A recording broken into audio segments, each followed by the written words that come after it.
iba't ibang hamon ang kinakaharap natin. At hindi po natin itinatanggi na maraming pagsubok ang dumarating sa kagawaran ng edukasyon.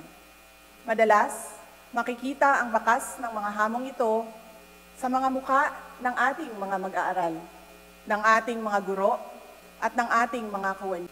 Ngunit sa kabila nito, makikita rin natin ang iba't ibang mukha ng pagsisikap na nakaangkla sa sinumpaang bokasyon, sa pagnanais na maglingkod at sa hangaring matupad ang mga pangarap. Sa mga mukhang ito po tayo humuhugot ng lakas. Ang mga mukhang ito ang tumutulak sa atin na ipagpatuloy ang layuning maitaas ang antas ng edukasyon sa bagong Pilipinas. As we persevere to change the educational landscape in our country, we take inspiration from our fellow Filipinos, from our farmers who cultivate the soil of the land, plant seeds for our consumption, and nurture it for a collective tomorrow, sustaining our actions in our matatag agenda. Ladies and gentlemen, this is the Basic Education Report 2024. In our commitment to make our curriculum relevant to produce competent, job-ready, active, and responsible citizens, we have launched the Matatag K-10 curriculum. We have decongested the curriculum to focus on the development of foundational skills. I would like to take this opportunity to thank all those who participated in the public consultation.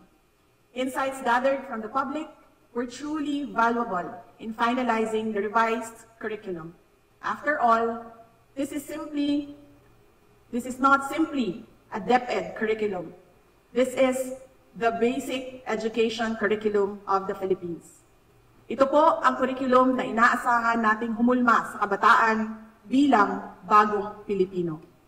Ang bagong Pilipino na may disiplina, integridad, may malasakit sa kapwa, at pagmamahal sa bayan. As we speak, the Matatag K-10 curriculum is already being piloted in 35 schools across 7 regions in the country.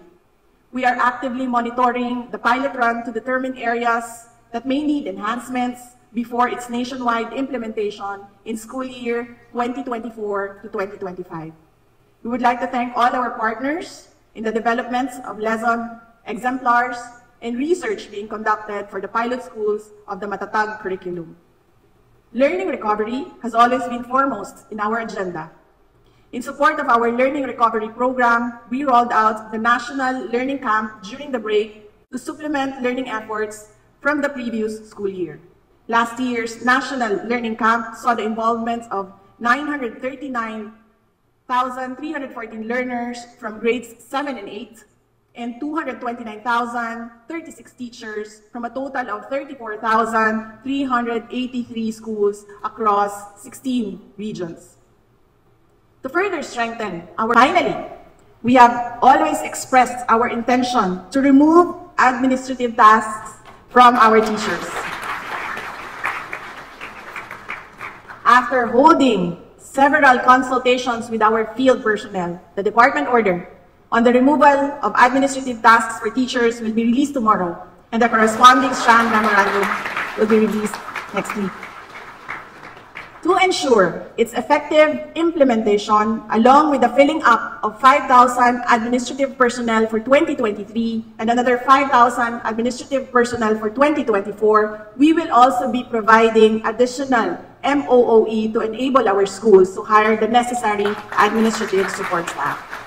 Today we are here for the annual ritual that millions of our school children undergo, to read our school report card. That is how education is improved, whether it is for one individual or for an entire race.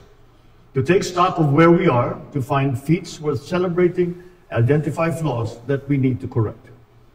It's not just learners in classrooms who must be graded. It is also the educational system that we must assess as well. In fact, we should hold ourselves to a higher standard than those that we set for our children. We should give ourselves assignments harder than what we ask our learners to submit. We must subject ourselves to tougher diagnostic tools so we can use the results to make lesson plans that will help us meet our greatest obligation to our youth, to our people, to mold them into critical thinkers, into problem solvers, brave visionaries, and to ensure that they wield the skills that will allow them to succeed in the future. I'm happy to note that this report, the Basic Education Report, is candid, clear, comprehensive, and I think you will agree, quite compelling.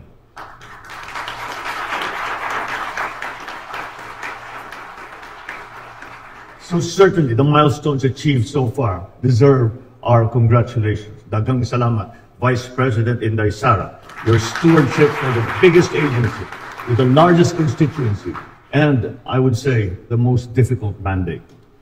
Against this backdrop, our tasks that complicate our mission to recoup losses from the pandemic, retool the curriculum, and reform the system. It is not easy to reboot a system with millions of moving parts that are all closely interconnected, in which the failure of just a single part leads to the entire ecosystem failing. But as your report has shown, the building blocks of a modern, responsive educational system have now been laid. It is something we have waited for many, many, many years. At this juncture in our transformational journey, my instruction is simply this: padayon, padayon, padayon. We are decongesting the curriculum with a focus on the development of foundational skills.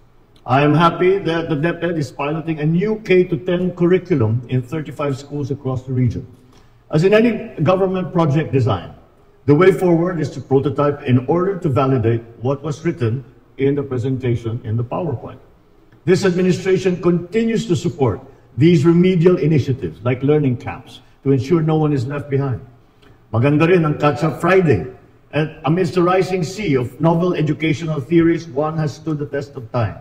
Nasa pagbabasa ang pag-asa. Nasa pagbibilang ang magandang kinabukasan. Reading and numeracy. There are the classic three R's: reading, writing, and arithmetic. Not only are they the starting blocks in the journey of knowledge, they also set the velocity and volume of what can be learned later in life. We cannot continue developing learners who can barely read or write. Hindi ito pasaload na bahala na ang susunod na grado na ayusin ang kakulangan ng pinagmulan. I'm happy that while we await the congressional rewrite of the procurement law, the DepEd has awarded projects worth 11.7 billion pesos. Teachers occupy the core of learning. They should be at the center of our great reform movement. In fact, when the K-12 was up for review, the teachers on the ground were the first to be asked for their feedback. They willingly gave theirs, not because they are against change, but because they want change to succeed.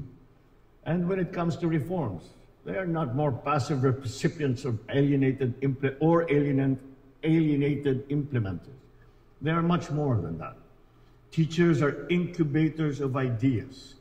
Teachers are innovators.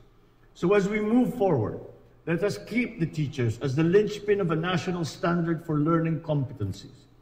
You will be the tip of the spear as we modernize systems assessments under the Project for Learning Upgrade Support, or PLUS. Those who teach must continually train, and we will roll out those programs to upskill competencies, drawn from experiences and tested best practices. We are cognizant that VP Sara and the whole of the DepEd family are pulling out all the stops for the betterment of our basic education. Mabuhay ang kagawaran ng edukasyon, mabuhay ang mga Pilipinong mag-aaral, mabuhay ang ating mga guro, mabuhay ang DepEd, mabuhay kayong lahat. Thank you, Mr. President. At this point,